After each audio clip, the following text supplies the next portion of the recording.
Okay, go ahead. Okay, I see that my background doesn't look too wonderful, but Mine does, though. that's okay. Well, as I was saying, the last few weeks have been quite busy ones. I've been I've been all over New England. I've been in Vermont, I've been in New Hampshire, I've been in Rhode Island. I haven't been in Connecticut in the last 2 weeks. But I do try to travel, and so visiting Stamford isn't too difficult. I think well, actually, we did drive through Connecticut last week to New York, where I had my booster shot. I'm supposedly not old enough yet to have a booster shot in the US, though, as far as I understand. All you have to really do is to go into a CVS and ask them to give you a shot, because you don't need to tell anybody if it's your first, second, or third shot. But the Israeli consulate in New York also provided all Israeli diplomats from Canada in the north down to South America with booster shots, as we did in the first and second vaccinations that we received. This was so that we could get the vaccinations in time, or the booster in time, and second, so that we could be registered in the Israeli Ministry of Health, which allows us to get a green pass, if I'm translating it as well as I can. I think maybe we should start on the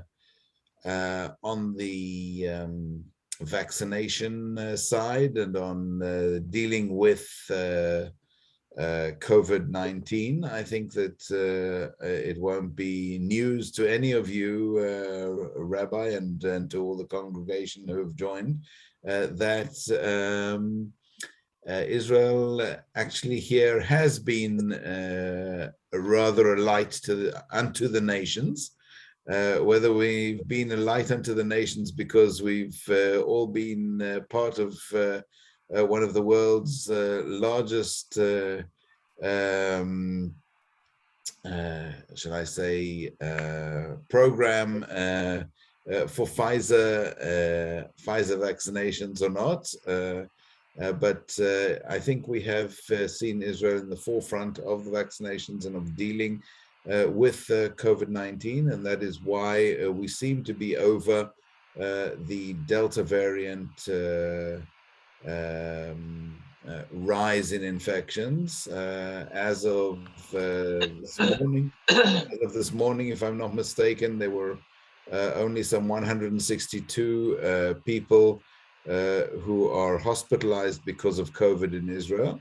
We have unfortunately had some 8,162 people who have unfortunately passed from the vaccination, have died from the vaccination, died from COVID-19. That would be news. Yes, Yeah. but if I do compare the numbers to, let's say, a place like Massachusetts, where I am at the moment, Israel, with a population of 9.4 million, have had 8,162 deaths, whereas Massachusetts, with a population of 7 million, have had more than 18,500 deaths. So something that we've been doing along the way has actually been relatively good. Can I just cut in with a question there? Yes. To have started with so many things, but especially with the booster campaign, so far ahead of everyone else, without the health organizations, the international ones, at least in the US, saying it was ready or safe or whatever. Was that for Israel a calculated risk? Well, I don't know whether it was a calculated risk. Don't forget that the booster was the same shot that we've all received, or not all of us, but a lot of hundreds of millions of us have received over the last year and a half, in fact, even longer. Because if I look back in time, my mother and late father-in-law were my mother and late stepfather, sorry, had their second vaccination already by January the 17th of 2021, correct. So, saying that we were running ahead of the curve, I presume we were, but we've always been ahead of the curve because the vaccination efforts in Israel already started in December of 2020. Whereas in the United States, the main vaccination efforts started later. So all in all, there have been, things, and the decision was because we had already arrived at where the majority of our population had already had more than 6 months after the second vaccination. The feeling was that we could go ahead with a booster vaccination. And I think that we also went into it very quickly. I think the first week of the booster vaccination, Gesundheit, Rabbi. Thank you. We did say that it was only for the 60 plus population, but within less than 2 weeks, we're already saying the booster vaccination would be for the 12-year-olds and up population. And Israel has already had more than 4 million of its population vaccinated with a booster shot. So I think that the numbers just show that, this is where it has worked. It worked previously when millions were vaccinated. I'm a proponent of vaccination. Of course, everybody should be allowed to choose whether they have it or not. But if you look into the numbers, you'll find out that those who are hospitalized because of COVID-19 today, more than 75% of them are people who have not been vaccinated. So, I think that there is truth that the vaccination seems to be working. And as you know, Israel, as of the 1st of November, opened up to tourism. I know it wasn't very wonderful that we were closed to tourism and that we were open only for first-degree relatives. But like all other countries, we try to find ways to protect our population. And but we're happy that as of the 1st of November, you can travel to Israel. I think most people know the rules and regulations, and that are that you have to be not more than 6 months after your second vaccination, or not more than 6 months after your booster vaccination. And you can't go within the first 2 weeks of having your booster vaccination. So I hope that explains it. Yes, that's well really enough. helpful. I mean, one question that's been bugging me in a sense is that Israel seems to have no significant resistance to vaccination from conspiracy theorists, or politically it was a consensus that vaccination and boosters were accepted.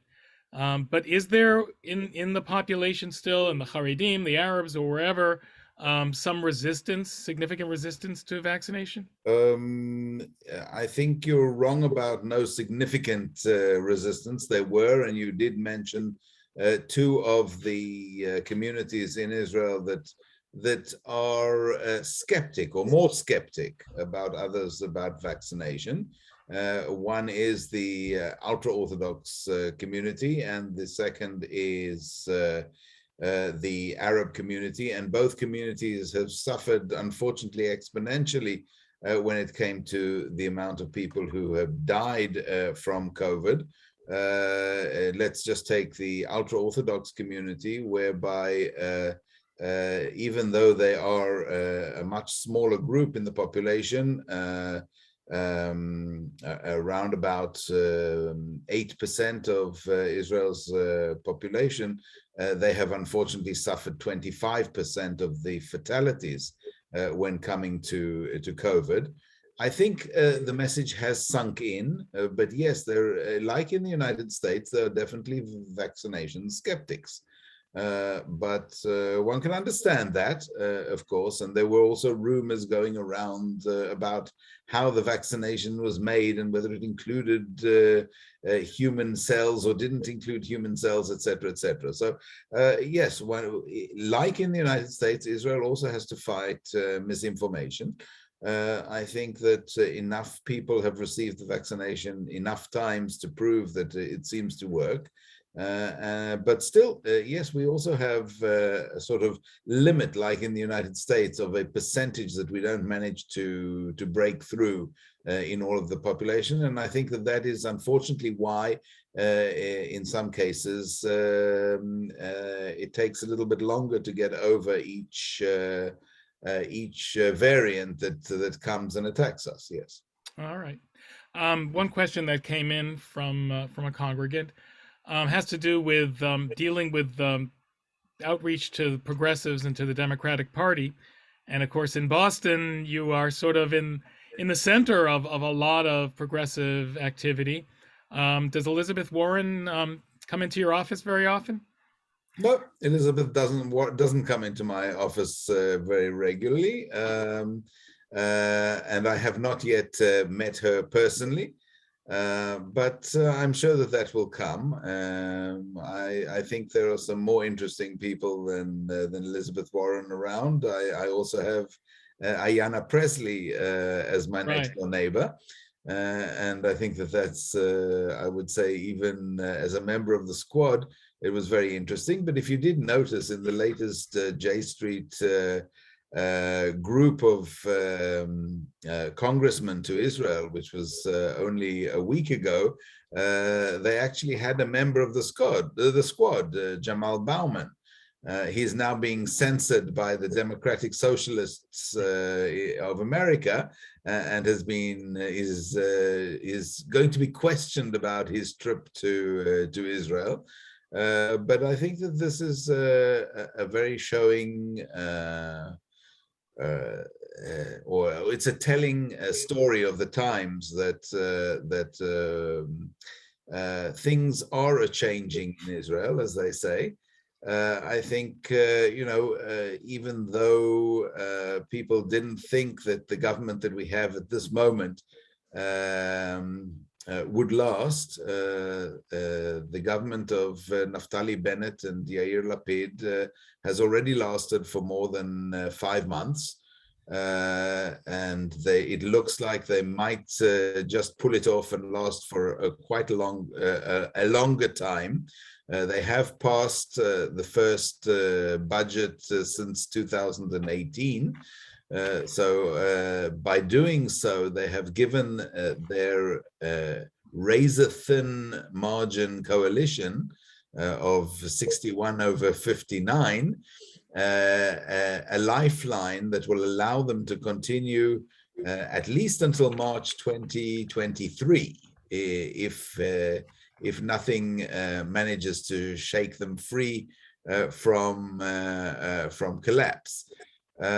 So first and foremost, I think thank you for the question, because it allows me through whether touching base with Elizabeth Warren is that important at this moment, or where we are going. I think that what we're seeing, and I think that the both American politicians as well as the Jewish population around the United States and the world and other countries are beginning to understand that what is going on in Israel is actually quite an unbelievable phenomenon. You have 8 parties in a coalition from the far right through the center of Israeli politics into the left, and some would say the far left of Israeli politics, and included in that is a four-member Islamic party, which most probably would be banned in most of the countries of the Middle East and North Africa because of their ties with the Muslim Brotherhood. So, something is very interesting is going on in Jerusalem.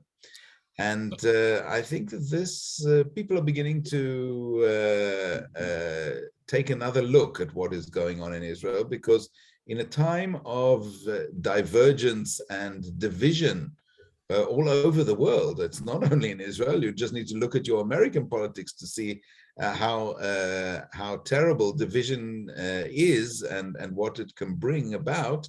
Israel is actually going through an experiment of trying to find unity in diversity, shall I say. And I think that this is very, very important. Granted, the parties don't see eye to eye on everything, but instead of looking for the points that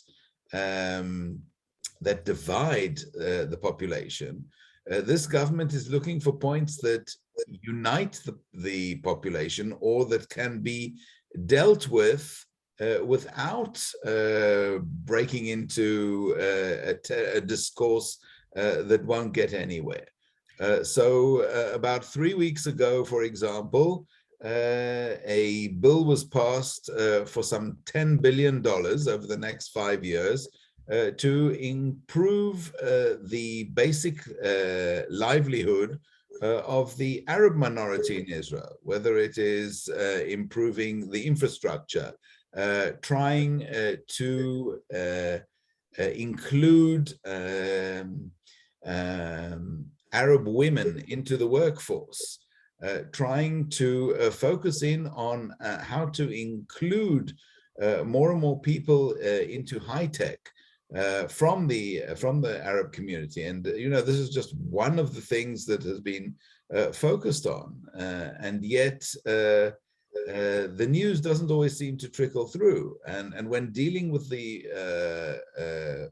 Palestinians in Judea and Samaria and the Gaza Strip, even there we're seeing changes that haven't been for many a year on the Israeli-Palestinian scene, whether it is top leaders going and meeting with Abu Mazen in Ramallah. Our defense minister was there not too long ago. The chief of the Shin Bet, the internal security, was in Ramallah also not too long ago. For the first time in years, 10,000 citizens from the Gaza Strip have been given work permits to work in the area around the Gaza Strip on the Israeli side that they only were bombing a few months ago in May. So, there have been some incredible changes, and add to that what's been going on with the Abraham Accords. And I think I'd like to focus in on that one, Rabbi. Sure. We're seeing a total change.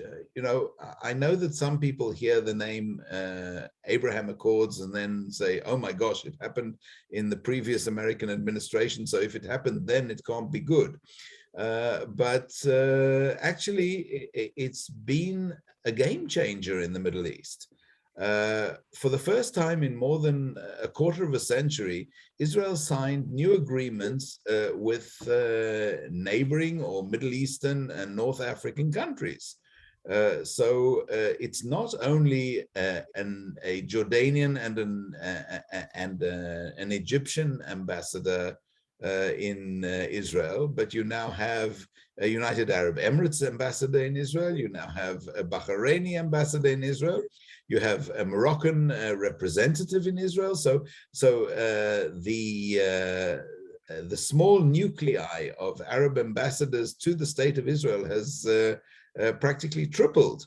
And not only that, what seems to be happening is that the agreements, especially with the United Arab Emirates and with Bahrain, are a different kind of agreement that than we seem to have with Jordan and Egypt, in the fact that these are very much bottom-up agreements. What do I mean by bottom-up agreements? I mean that what we're seeing here is the fact that the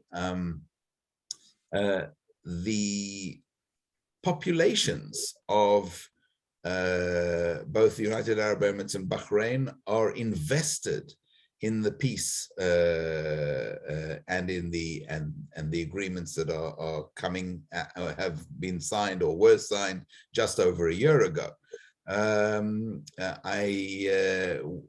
We had the honor, actually, we did try to get them into Connecticut, but it didn't work out in August. But there was that's not my telephone, it's somebody else's. It's not mine either. Whoever it is, please. So, yes. So if we look at what happened, there's a group called Sharaka. I don't know, Rabbi, if you've heard of them. No, they are youth from the United Arab Emirates, Bahrain, Morocco, and Israel, who travel together and explain about how they see the future of the Middle East and how they see the new agreements. And there's nothing better than hearing it from the people themselves. I mean, I'm a member of the government, but the people in Sharaka are not. And actually, we're bringing them through to university campuses again in February of 2022. And we are hoping also to bring them to some of the Connecticut campuses as well, so that they can actually tell their story. I think there's nothing better than being able to tell the story. And the agreements that were signed with, you now have direct flights between Israel and Dubai, and Israel and Abu Dhabi, and Israel and Bahrain, Manama, and we have direct flights between Israel and Morocco. So, and you're flying over Saudi Arabia. We're also flying over Saudi Arabia. We've been flying over Saudi Arabia to Egypt, to India, sorry, and we've been flying over Saudi Arabia to China already, even before those agreements. And is that deal possible with the Saudis? Between Israel and the Saudis. Well, I just like to finish one moment with train of thought, and then I'll get to it. What I'm trying to say is that this warm peace is beginning to trickle down into the cold peace that we've had for decades with Jordan and with Egypt, because the Egyptians and the Jordanians are saying, hey, if the Emiratis and the Bahrainis and the Moroccans are getting such good deals and are actually moving ahead, why are we, who have had peace agreements with Israel for decades, not doing something differently? And so you can already see a much better connection between Israel and Jordan and Israel and Egypt that is also changing the landscape. And I think that this is what is so fascinating. When you come to Saudi Arabia, will it or won't it be the next country who will sign a new agreement with Israel? I don't know. We're very much hoping that the Biden administration will be able to show new agreements between Israel and some of its other neighbors or other countries in the Middle East. The fact that the Saudis, as you say, Rabbi, are allowing flights over their territory to the Gulf states and to India and to China and I think also to the Philippines very soon, goes to show, I think, the fact that there is movement. There's always been movement under the table, as they say. I personally flew to the Gulf states on my Israeli diplomatic passport through through Istanbul more than 15 years ago. So, it's if anybody comes into my office in Boston, you'll see a small little glass or 7 sands of glass from the United Arab Emirates on my desk. And that I've had in all of my offices over the last 15 years. So it is actually fascinating to see how things have moved ahead. I definitely hope, and there's been talk, and things have been written in the press, but there's nothing specific there, and I'm definitely not going to announce it here this evening as to which will be the countries, but we are definitely hoping that more countries will join the effort, and I think that the Biden administration also understands that at least this piece of legislation, or it's not legislation, this agreement from the previous administration is actually a good agreement. And I think that they are willing to put effort into seeing that it continues to succeed. Yes. Wow. I mean, it seems like so much is happening, and I can only imagine that as the government changed, and of course the American government has changed not too long ago, your job must have changed pretty dramatically. Did you get different marching orders? I know you're not a political assignee, but did you did the tone change? Did you notice immediately as the new government took a hold that things changed on your end too? No, I wouldn't say that we've received different marching orders, but one thing that has changed as opposed to previous years is the fact that ever since, I would even say from the time of Gabi Ashkenazi coming in the previous government as Minister of Foreign Affairs, and now with Yair Lapid as Minister of Foreign Affairs, we're beginning to see an end to the lack of budget.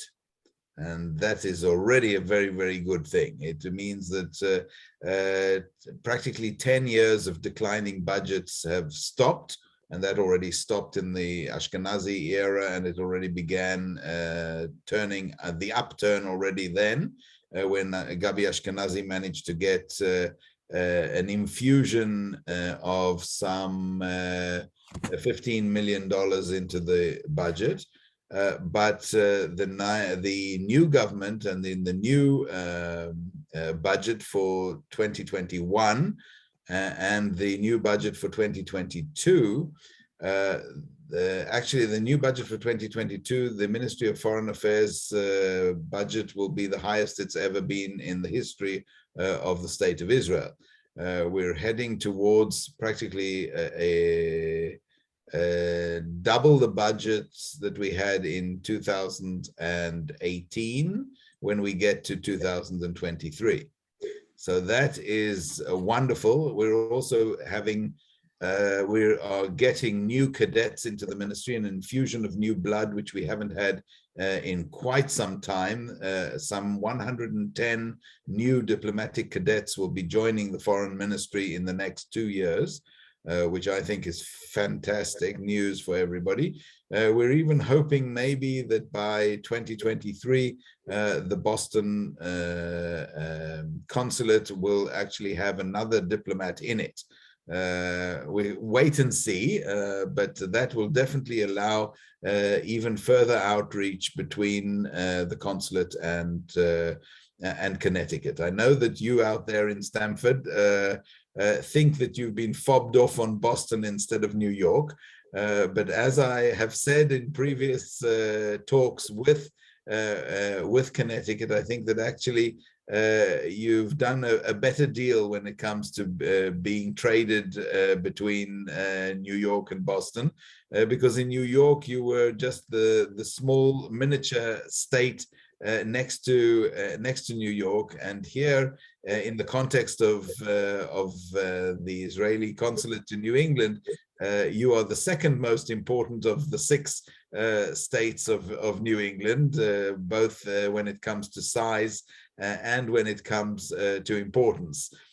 So I don't think you should be too worried about the fact that you now deal with Boston. And by the way, the service that we give, especially for Israelis and for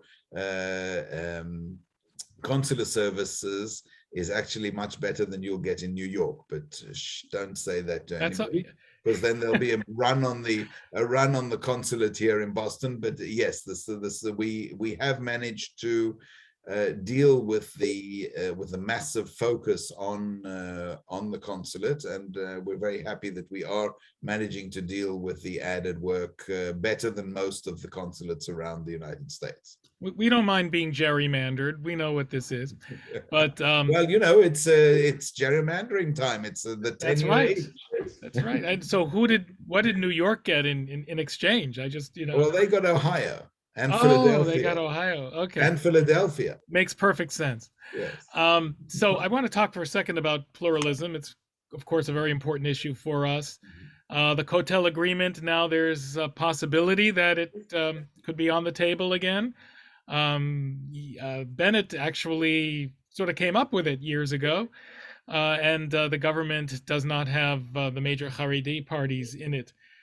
Do you see this as a possibility? Of course, it's not just about the Kotel. It's about everything else. It's about army service and all the other religion issues. Where do you see happening with religion and state in Israel? Well, I can't see religion being divided from state. There's no separation. No, I don't mean that. Yeah, I know. Pluralism. You know, maybe if we look into it, maybe this was one of the major problems from 1948 and 49 when Ben-Gurion didn't separate state and religion. Maybe we should have learned our lesson from the United States 73 years ago, and we obviously didn't. Life might have been simpler had we done so. But these are subjects, Rabbi, as you've said, that are on the table. When and where and how, I'm not so sure, because you know there are still you know, things that might be very difficult to move, but I think that the new government definitely understands it. There's been practically a U-turn as opposed to how to deal with the Jewish diasporas around the world, and especially the Jewish community of the United States. I think that is obvious. I think you're seeing it from the president, through the prime minister, through the foreign minister, through the diaspora minister. I think that this is becoming quite apparent that Israel and the new government's focus is definitely on improving the relations between Israel and the Jewish diaspora wherever it be around the world. And I think that this is very important to note. I think the subjects that you mentioned, both the Mitveh Kotel, or the Western Wall focus, as well as religion, as well as kashrut in Israel, is also something that is being looked at again, and raising eyebrows in the ultra-Orthodox community as well. But at the same time, I think the new government is also trying not to rock the boat too much, and still looking for some kind of compromise, even though, as you mentioned, the ultra-Orthodox parties are not in this coalition. They are still looking towards them and trying to find ways of inclusion in society instead of exclusion. So even though not all the parties are in this government, they are trying, even through the budget, to make sure that everybody is included in the budget. So it's the same, I think, when it comes to religious affairs, but these are things that are being dealt with and talked about, and not put on the sidelines anymore. And I think it's on the table, it's being discussed, it's being dealt with.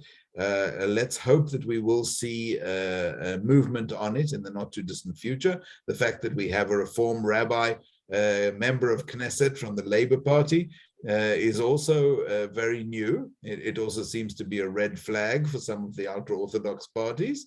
But at the same time, it is also something new in society. And you have also one of the most diverse cabinets, as well as the most amount of women in an Israeli cabinet ever. So yes, the changes are not only policy-wise, they are people-wise as well. And I think that this hasn't yet really fully registered with the people around the world. It still takes time. 5 months is only 5 months. But this government, even if it does collapse, will go into 2022. But yet, I think that both the coalition themselves are beginning to understand that maybe they are there for longer than they thought, and the opposition or the previous government is beginning to understand that maybe they're going to have to sit in opposition longer than they thought. So yes, we're definitely seeing a change. You can see that even in the congressional delegations that went to Israel, because Israel is reaching out and trying to get back onto that bipartisan focus of a relationship that is the bedrock of the relationship between Israel and the United States. So there's one question in the chat. Maybe I'll make this the last one. What can the consulate do to help reduce the dramatic increase in anti-Semitism? There are a few other parts of the question, but I think this is the most important. Well, anti-Semitism in the United States and throughout the world, as we know, is unfortunately growing. It is very worrisome. 2 days ago, the Congress in Massachusetts did pass the genocide teaching law, which will put the Holocaust onto the curriculum in all schools throughout Massachusetts. And I think that this is very favorable. And on top of that, I think the fact that a spade is being called a spade is very important. The fact that anti-Semitism is being called out, whether it is the taking off or the tearing off of mezuzahs on doors in university campuses, or people feeling that they can't show outwardly signs of Judaism, whether it be a kippah or Magen David around one's neck. I think it's very, very important. I can understand the feeling of being let's say, of having to deal with something that the American community actually hasn't really had to deal with over the decades. It's not easy. It's difficult, especially if you think that your society was maybe not as anti-Semitic as you thought it was. And all of a sudden to face it again, because it's your parents and grandparents' generation who fled anti-Semitism for the safe shores of the Golden Medina of the United States of America. And all of a sudden, anti-Semitism, which has always been prevalent, but maybe it's been less on the surface, is beginning to surface yet again. And we are very, very we are worried about what is going on here. I won't say we're not. We are following things that happen as closely as we can. And of course, if there are things that you think we are missing, please let us know, and we will follow those things as well. And we bring it up in practically all of the conversations that we have with both federal and state politicians. I think that it's understood in the corridors of power. I see much less fight anti-Semitism signs on the lawns. than I see Black Lives Matter or Asian Lives Matter, etc., or Stop Asian Hate. Sorry, they don't have Asian Lives Matter, but I think everybody's life matters. But the semantics are the semantics, and it's very interesting to see how it's dealt with. I think the Jewish community has a double dilemma.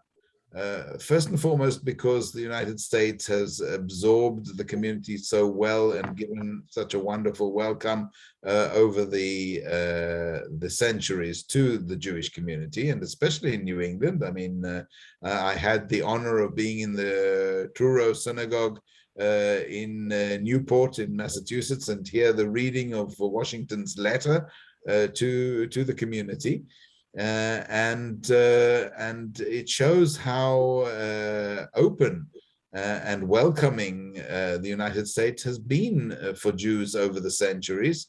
And I think that it's all very, very problematic and frightening all of a sudden to be hit with a wave of anti-Semitism which you thought only existed in the old countries or on the other side of the Atlantic.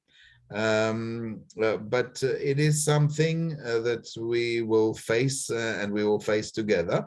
And it's always been high, very high on the list, if not one of the top priorities of Israel. And we definitely hope that we'll be able to have it dealt with. And as I was saying, one of the major problems about the Jewish community is that the majority of the old Jewish community in the United States has its roots in Eastern and Central Europe. So they all look pink like me, or white, if you'd like to call it.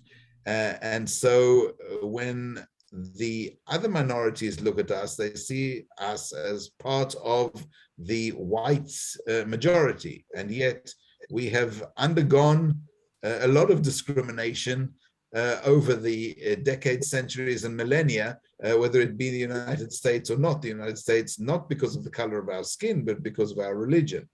And so it's a very interesting point. I think that it's very, very important for the communities in the United States to reach out to other immigrant communities, because after all, you are an immigrant community, and to make sure that the special relationship that existed in the 1950s, 60s, and 70s between the Jewish and the communities and the Black communities be reignited, I think, not only with the Black community, but with the Asian communities and with the Latino communities.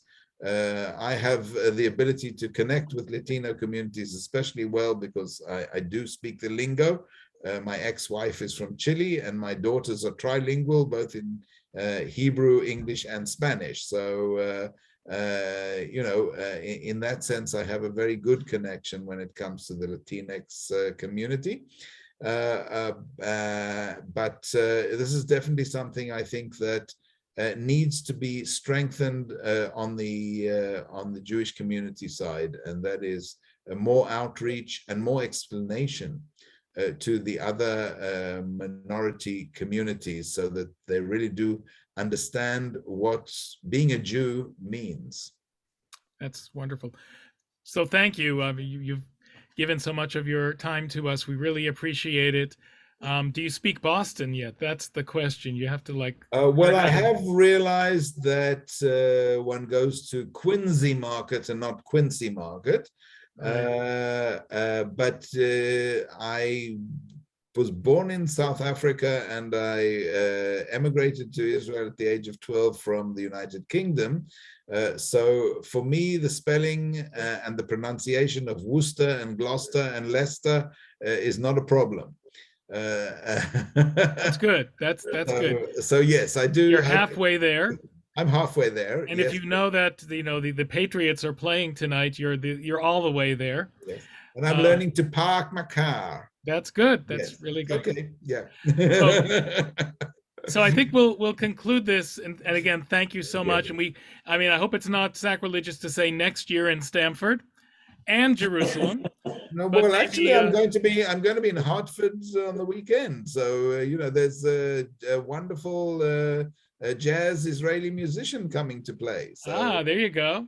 And we'll stay on your. We're going to stay on your email lists and announcement lists. We want to know what's going on in our region. yes, And you can tell your foreign minister that we have a closed captioning here, and every time we said Yair Lapid, it yes. came out libido. So just Aha. Okay. there it Well, is. I'm sure he's got good libido. That's Okay. And he'll be Prime Minister libido perhaps very soon. Anyways, so okay. thank you again, and really thank you very much. It's a pleasure. Thank Take care, you, everyone. and Have a good Shavua evening. Tov to everybody. Yes. Good evening. Happy Oh, Thanksgiving. good evening. Wait, Shabbat Shalom. Yes, I'm Shabbat rushing Shalom ahead. too. Well, we'll Shabbat get Shalom, Shavua and Tov if I don't afterwards. see you before Chanukah, Chag Sameach, and Chag Sameach. happy Thanksgiving, of course. Okay. Thanks so All right. much. Bye. Good night, everybody. Night. Good night. Thank you.